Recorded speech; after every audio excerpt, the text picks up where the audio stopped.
우리 고린도전서의 말씀을 매주 우리가 함께 나누고 있습니다. 오늘은 순전과 진실의 공동체라는 제목으로 말씀을 드립니다. 어느 영 커플이 젊은 부부가 결혼한 지 몇 년 안 돼서 남편이 직장을 잃었어요. 처음에는 이 남편이 열심히 여기저기 애플리케이션도 보내고 잡을 찾았는데 잡은 얻지 못하고 시간이 흘렀습니다. 그러다 보니까 잡 없이 그 백수의 삶이 편해지기 시작을 했어요. 시간이 지나면서 더 게을러지고 하루 종일 집안에서 뒹굴면서 TV를 보며 즐기고 있었습니다. 근데 어느 날 와이프가 그날따라 직장에서 좀 힘든 하루를 보내고 돌아와서 그 모습을 보고서는 오랫동안 꾹꾹 참았던 것이 터져 나왔어요. 쏟아부었습니다. 남편에게 하는 말이 내 돈이 아니었으면 지금 당신이 보고 있는 TV는 거기 없어. 내 돈이 아니었으면 지금 당신 누워있는 카우치도 거기 없었을 거야. 내 돈이 아니었으면 지금 당신 먹고 있는 팝콘도 거기 없었을 거야. 다 쏟아냈어요. 이걸 다 듣고 있던 남편이 잠깐 생각을 좀 하다가 대답을 했습니다. 그래, 당신이 돈을 벌어오지 않았다면 나도 여기 없었을 거야. 그렇습니다.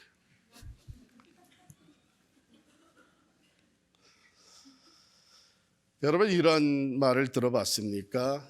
You have what you tolerate.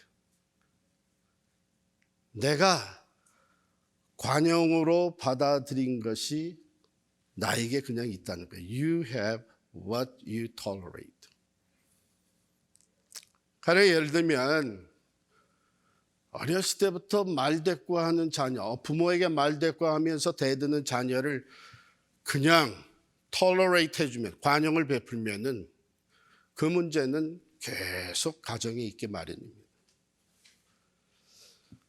또 코치가 그 스포츠 팀을 훈련을 시키는데 허술하게 연습하는 모습을 그냥 관용으로 받아들이면 실전에 들어가서도 그 게임은 허술한 플레이로 끝나게 말게 됩니다. 질 수밖에 없죠. You have what you tolerate.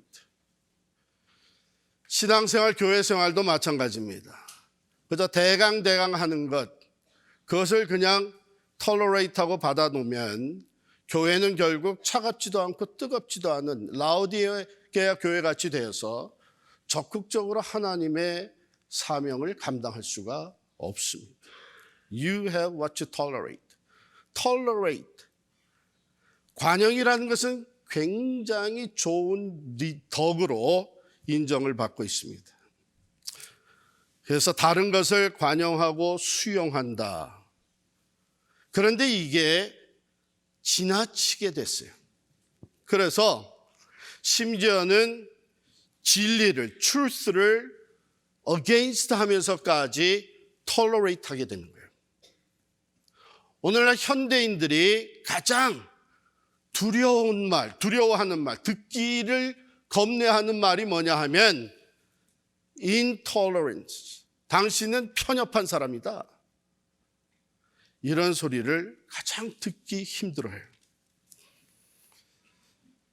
그런데 여러분, 이 좋은 미덕인데 tolerance라는 게, 관용이라는 것이, 그런데 요즘에는 being tolerant at the cost of truth. 진리를 거슬려 가면서까지도 관용을 베푸는 거예요. 바로 그래서 교회가 성경을 하나님의 말씀으로 믿으면서도 동성애는 죄가 아니라고 받아들입니다. 종교다원주의, 분명히 성경은 오직 예수 그리스도만을 구세주로, 예수 그리스도만이 길과 진리와 생명이라고 선포하고 있는데 종교다원주의를 받아들여요.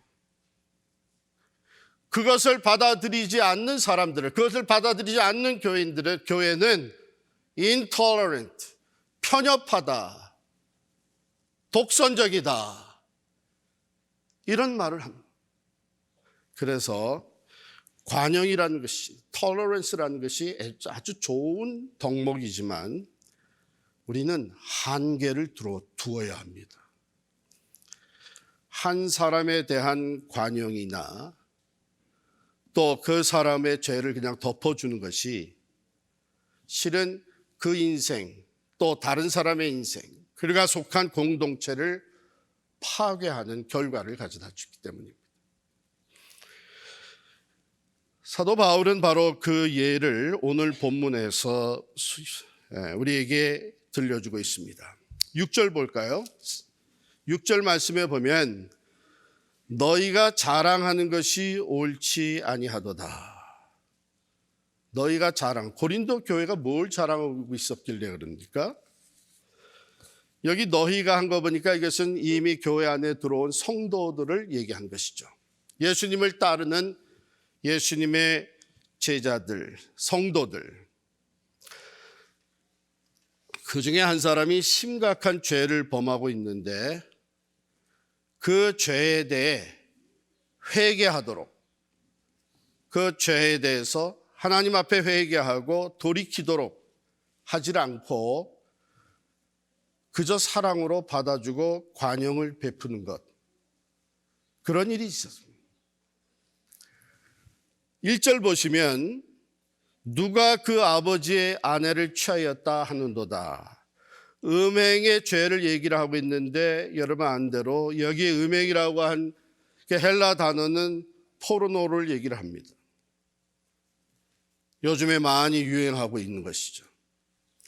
그 음행은 죄입니다. 그런데 그 중에도 그런 음행, 그건 뭐냐면 아버지의 아내를 취하였다 하는 거예요. 여기 아버지의 아내라고 표현한 것을 봐서 이것은 biological mother가 아니고 친어머니가 아니고 아마 stepmother인 것 같습니다. 어쨌든 아버지의 아내를 취하는.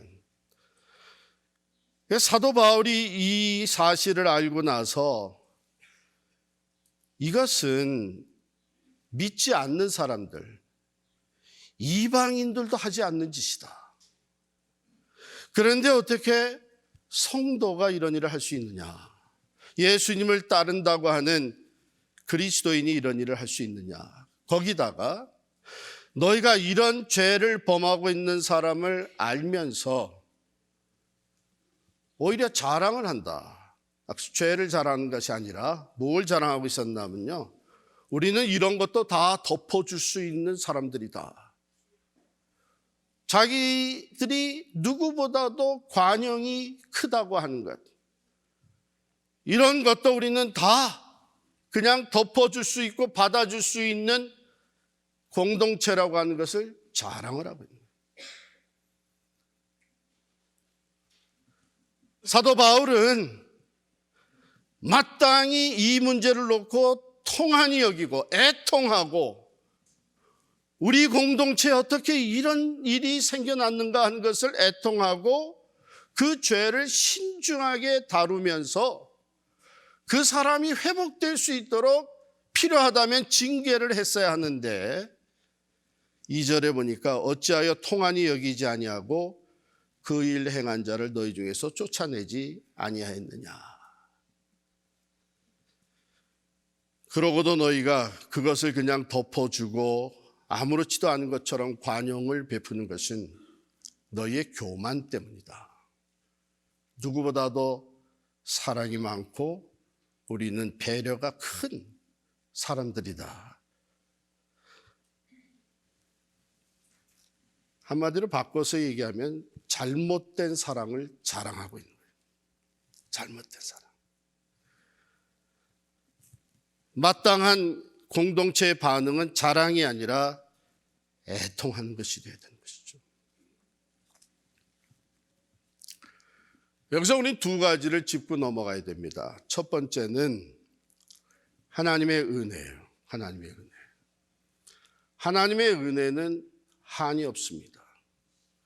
하나님의 은혜가 용서하지 못할 죄인은 없습니다. 어떤 죄인도 하나님의 사랑과 은혜 안에 죄 용서받고 구원을 얻을 수가 있습니다. 그런데 그것은 먼저 자신이 죄를 고백하고 회개해야 됩니다. 죄를 덮어놓은 상태에서는 용서가 있을 수 없죠. 당연한 거 아닙니까? 그런데 만약 죄를 인정하고 회개하지 아니하면 오늘 말씀에 보니까 믿음의 공동체에서 내보내야 한다. 이것은 출교를 얘기합니다. 그 이유는 오늘 설교의 제목과 같이 교회는 그리스도의 몸으로서 순전함과 진실함의 공동체가 되어야 되는 것이죠. 하나님의 거룩한 백성, 거룩하신 그리스도의 몸이 교회죠. 그래서 순전함, purity or sincerity, 영어로 이렇게 번역이 되고요. and truth, 진리의 공동체가 된. 안타까운 것은 바로 이 관영이라는 것이 선을 넘어서 하나님의 진리까지, 그 거룩함까지 무시하면서 관영을 자랑하고 있는 것입니다. 하나님께서는 하나님의 사람들을 부르시고 교회를 세우심으로 말미암아 세상과 구별된 모습을 나타내 보이고 그 구별된 모습을 통해서, 즉 순전함과 진실함을 통해서 하나님의 미션, 거룩한 사명을 감당하게 하시는 것입니다. 교회가 세상과 다를 바가 없다면 여기 이 같은 경우에 나가서 교회가 오히려 세상보다 더 못한 죄를 그냥 덮어주고 있다면 전도의 길은 막히고 맙니다. 선교는 할 수가 없는 것이죠.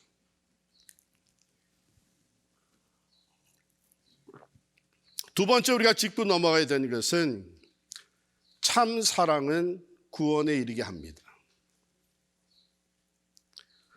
어떤 것이 참 사랑이냐? 이번에 우리 오스카 아카데미 수상 때 상상도 못할 일이 벌어졌죠. 윌 스미스 조목조목 가더니 평상시에 그렇게 가까웠던 친구고 같은 액터, 코미디언인데 크리스 락 뺨을 그냥 때렸어. 저는 맨 처음에 그거 보다가 이게 각본에 이런 게 다 있었구나. 그렇게 생각했는데 아마 많은 사람들이 그렇게 생각했을 거예요. 근데 자기 분노를 참지 못하고 가서 그리고 돌아와서 그 다음에 소리를 치고 나중에 하는 얘기가 뭐였어요? Love makes you do crazy things. 그런 얘기를 했죠. Love makes you do crazy things. 정말 미친 행동이죠. 그런데 사랑이라는 이름으로 진리를 거슬리고 하나님의 말씀을 소홀히 취급하는 행위 또한 이거는 잘못된 사랑에서 나온 미친 행동입니다. crazy thing. 어떻게 관영이라는, 사랑의 관영이라는 이름을 앞세워서 하나님의 진리의 말씀을 거스르게 만들 수 있어요. 그래서 참된 사랑이 아니죠. 오히려 죄를 깨닫고 고백하고 회개하게 만들어서 하나님 앞에 용서받고, 왜? 하나님의 은혜는 모든 죄를 다 용서하실 수 있는 참으로 넓으신 은혜입니다. 용서하지 못할 죄가 없으십니다. 그래서 용서받고 하나님과 관계가 회복돼요. 하나님이 주신 영생의 축복을 누리며 살아갈 수 있도록 만들어줘야 되는 것이 참사랑이죠. 그래서 야고보서 5장 19절 20절에 보면 내 형제들아 너희 중에 미혹되어 진리를 떠난 자를 누가 돌아서게 하면 너희가 알 것은 죄인을 미혹된 길에서 돌아서게 하는 자가 그의 영혼을 사망에서 구원할 것이며 허다한 죄를 덮을 것입니다. 관용으로 덮어주는 것이 아니고 죄를 고백하고 돌아서 예수 그리스도의 보혈로 그 죄와 허물이 덮어지게만 해주는 것, 그게 진정한 사랑이죠. 교회 내에 이런 것들이 많이 들어오게 된 이유 중에 하나가 어쩌면은 현대 교회가 양적 성장을 계속 추구하는 가운데 잃어버린 것이 있습니다. 그게 디시플린, 징계. 과거에는 교회가 이 징계를 가지고 있었어요. 아마 연세 드신 분들은 다 기억하실 거예요. 그런데 교회 양적 성장을 추구하는 가운데 사람들이 싫어하니까 또 여기서 징계해? 교회가 여기만 교회인가? 이러니까 교회에서 징계가 사라지게 됩니다. 그런데 분명히 예수 그리스도께서는 거룩한 교회를 보존하기 위해서 교회가 징계를 실천해야 되는 말씀을 이미 주셨습니다. 여러분 마태복음 18장 15절부터 20절까지 보시면은요, 단계별로 어떻게 디시플리닝 액션을 취해야 되는지를 말씀해 주고 있습니다. 15절에 먼저 마태복음 18장 15절에 내 형제가 죄를 범하거든 이렇게 시작을 하고 있어요. 그럴 경우에 그것을 알게 된 사람이 15절입니다. 가서 너와 그 사람과만 상대하여 권고하라 그랬어요. 1대1로. 참 하나님의 말씀이 죄를 범한 죄인이지만 그 사람의 인격을 fully respect 해주는 거예요. 프라이빗하게 이 일을 다루어라. 16절에 가면 만일 듣지 않거든, 그 다음에는 한두 사람을 데리고 가서 두세 증인의 입으로 말마다 확증하게 하라. 여전히 프라이빗한 겁니다. 그런데 한두 사람은 위트네스를 데리고 가서 말마다 확증하게 시켜라. 만일 이 두 번째 단계에서도 듣지 않게 되면 그 다음에 세 번째 단계가 뭐냐 하면 교회에 말하라. 만일 그들의 말도 듣지 않거든 교회에 말하라. 이때는 이제 publicly 문제를 다루게 되는 것이죠. 그러니까 교회 리더들에게 말하고 교회에서 공개적으로 다루게 하라. 그럼에도 듣지 않게 되면 파이널 스텝이 뭐냐 하면 만일 교회의 말도 듣지 않거든 이방인과 세리와 같이 여기라. 엑스커뮤니케이트 시키는 겁니다. 믿지 않는 사람과 같이 교회에서 내보내라. 이것이 징계의 원리적인 가르침입니다. 자, 그러면 이 출교시키는 것, 출교의 목적은 어디 있느냐? 첫 번째는 그 죄를 범한 사람을 위해서 하는 겁니다. 그러니까 엑스커뮤니케이트 시킬 때, 출교시킬 때에 정죄하는 마음으로, 심판하는 마음으로 하는 것이 아닙니다. 여기 있는 말씀대로 여러분 6절에 가서 보게 되면 오늘 본문 5절에 이런 자를 사탄에게 내주었으니 이는 육신은 멸하고 영은 주 예수의 날에 구원을 받게 하려 함이라. 공동체에서 쫓겨남으로 말미암아 그 삶에, 육신적인 삶에 고통이 따르죠. 사람들에게 무시를, 손가락질을 당하게 되는 이런 아픔이 있죠.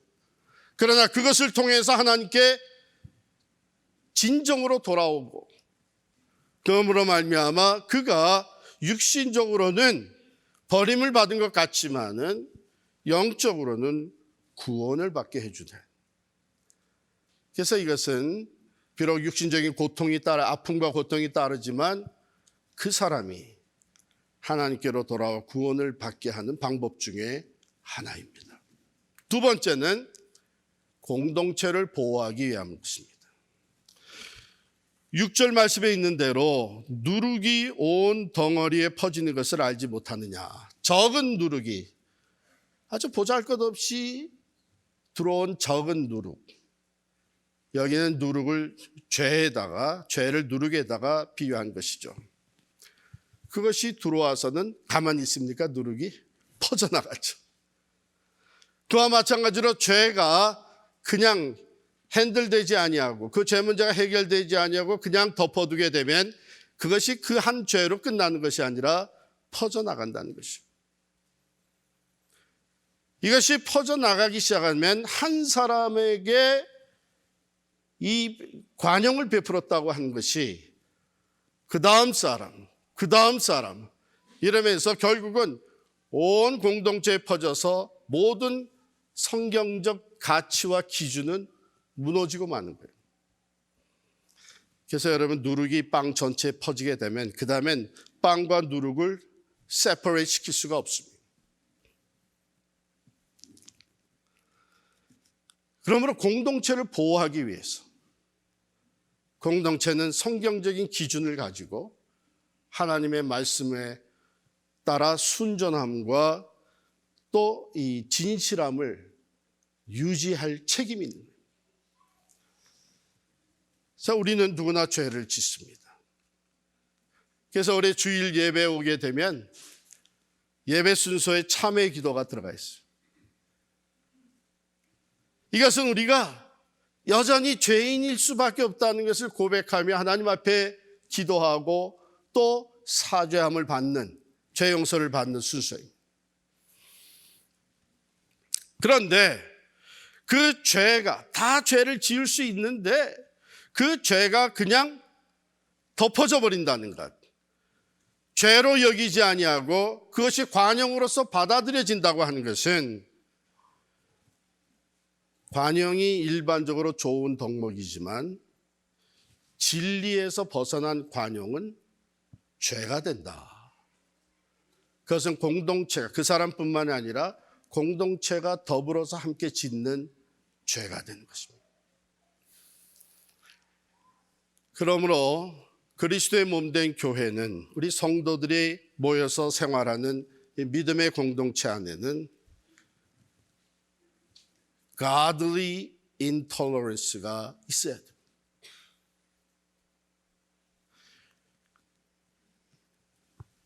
모든 것을 관용으로 받아들이는 것이 아니고 거룩함을 유지하기 위해서 때로는 징계가 따라야 되는 것이죠. 자, 오늘 이제 이 말씀을 우리의 삶에 적용을 해야 될 텐데 우리는 이상하게 아직도 이기심이 살아있어가지고 말씀을 듣게 되면 다른 사람에게 먼저 적용을 시키려고 그래. 아, 그래, 맞아. 그러나 이 말씀은 우리가 다 죄인이기 때문에 우리 자신에게 먼저 적용시켜야 돼요.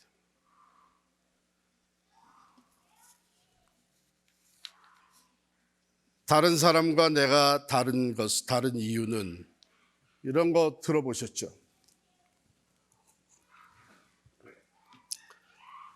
남이 신호 위반을 하면 파렴치한 짓이고 내가 신호 위반을 하면 피치 못할 사정이 있기 때문이다. 남이 새치기를 하면은 얌체 행위고 내가 새치기를 하면 급하다 보면 그럴 수도 있다.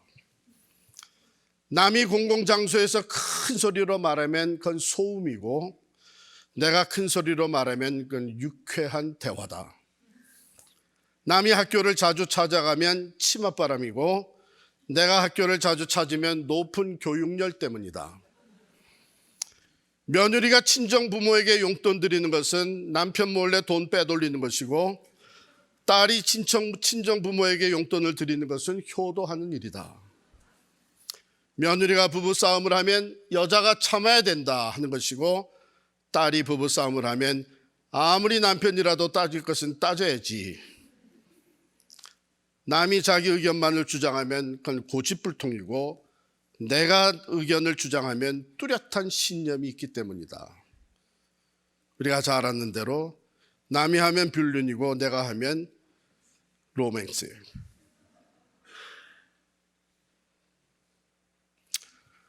예수님은 분명히 은혜와 사랑이 한이 없으신 분입니다.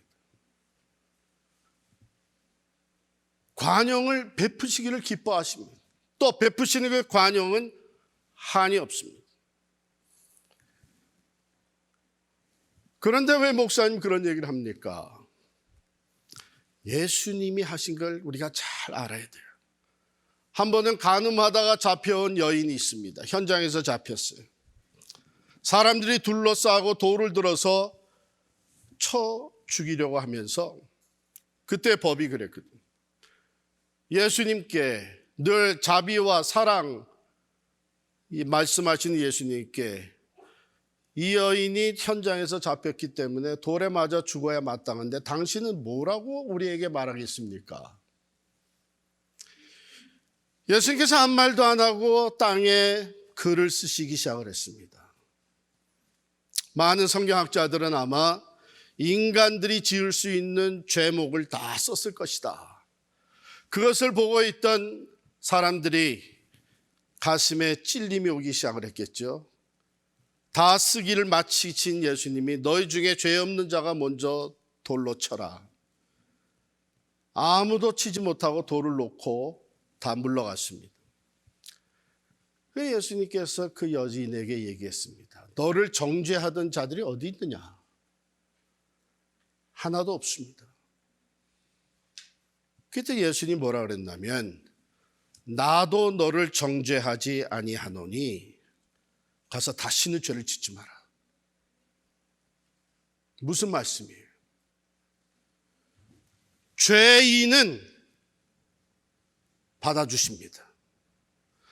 죄인은 여전히 사랑하십니다. 그렇다고 죄를 간과하는 것은 아닙니다. 내가 너를 정죄하지 않지만 가서 다시는 죄를 짓지 마라.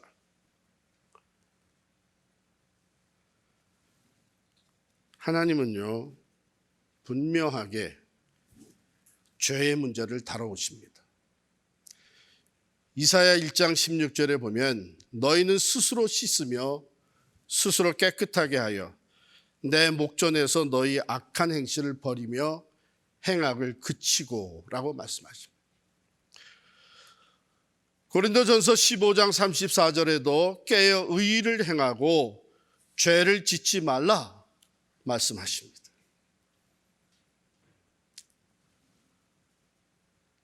여러분, 여기서 하나님의 고통이 있는 거예요. 자기 형상대로 지음받은 사람 아담과 하와가 죄를 짓고도 회개치 않을 때에 그 아담과 하와는 사랑하시지만 이 죄 문제는 결코 품어주실 수 없기 때문에, 거룩하신 하나님과 죄가 같이 있을 수 없기 때문에 그들을 결국은 쫓아냅니다. 그래서 죽음에 이르게 됩니다. 하나님의 형상대로 만드신 인간을 보고 너무나도 좋아했던 하나님.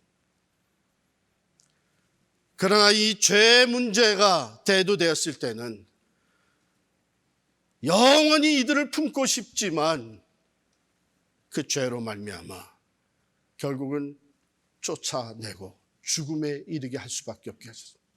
여러분, 그때 창조주 하나님의 마음이 얼마나 아팠겠습니까?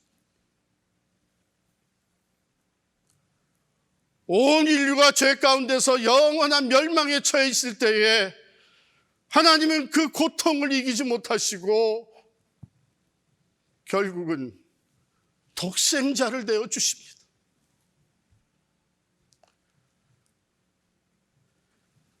죄 문제는 해결해야 되지만 죄인들은 또 여전히 사랑하고 있기 때문에 어떤 신학자는 여기서 하나님이 딜레마에 빠지셨다. 사랑으로 다 받아주고 싶지만 그렇게 되면 하나님의 저스티스가 성립이 안 됩니다. 그래서 죄가 없는 것처럼 받아주고 싶어도 그 죄 문제를 절대로 간과할 수 없기 때문에 어찌할 수 없는 하나님. 또 그저로 다 덮어주고 그랬을 때에 하나님의 공의가 성립이 안 되고, 그렇다면 하나님의 공의대로 그 죄의 값인 죽음을 다 치르게 하자니 하나님의 사랑이 용납을 하지 않습니다. 이걸 어떻게든지 덮어주고 받아줘야 되지 않는가. 그래서 결국은 하나님이 독생자 예수 그리스도로 그 죄값을 다 치르게 하셨습니다. 엘리 엘리 라마 사박다니, 아버지요 아버지요 나를 어떻게 버릴 수 있습니까? 십자가상에서 절규하는 독생자를 내다보시면서 성부 하나님은 침묵할 수밖에 없었습니다. 그 길만이 죄 문제는 해결하고 죄인 된 하나님의 사람들, 우리 인간들을 받아줄 수 있는 길이었기 때문에. 제가 왜 이 말씀을 드립니까? 그만큼 그러한 고통과 아픔과 독생자를 희생의 제물로 내어지는 그 쓰라린 마음을 끌어안고 결국은 십자가의 사건을 지나가게 하신 하나님은 오늘 우리의 죄에 대해서 어떻게 생각하시겠습니까? 그만큼의 희생을 치르면서 용서의 길, 구원의 길을 열어주셨기 때문에 우리가 그 하나님의 십자가의 사랑과 은혜를 무시하고 고린도 교회 같이 우리의 죄를 그냥 소홀히 취급하는 것은 하나님의 마음을 다시 한 번 더 아프게 하는 결과가 되는 것입니다. 예수 그리스도의 십자가는 바로 죄에 대한 하나님의 응답이셨습니다.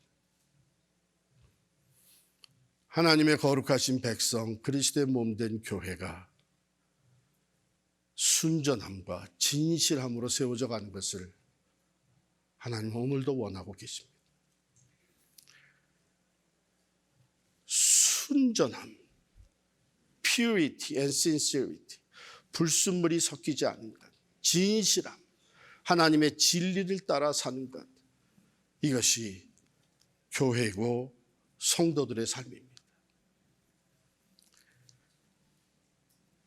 우리가 부족해서 다시 또 불순물이 끼어들고 진실됨이 아니라 거짓된 것이 우리의 삶에 틈탈 때마다 우리는 주님의 십자가 앞에 나아가서 다시 그 보혈로 씻음을 받아야 됩니다. 그게 하나님이 우리에게 허락하시는, 또 교회를 통해서 주시는, 성도들의 삶을 통해서 베푸시는 관용의 은혜입니다. 사도 바울은 로마서 12장 1절 2절에 이렇게 말씀합니다. 그러므로 형제들아, 내가 하나님의 모든 자비하심으로 너희를 권하노니 너희 몸을 하나님이 기뻐하시는 거룩한 산 제물로 드리라. 이는 너희가 드릴 영적 예배니라.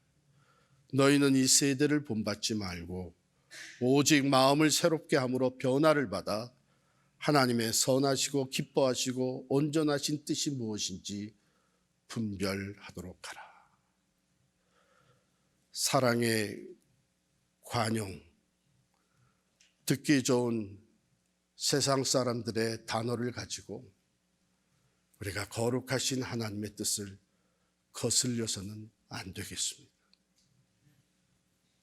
잠시 동안의 아픔과 어떤 고통의 눈물은 있을지 몰라도 진실된 사랑으로 나 자신이 하나님 앞에서 온전히 회복이 되어지고, 또한 우리 형제 자매가 하나님과의 관계가 깨끗하게 회복되어지는 일을 위해서 우리는 순전함과 진실됨을 최선을 다해서 유지해 나가는 교회가 될 수 있기를 간절히 바랍니다. 기도하겠습니다.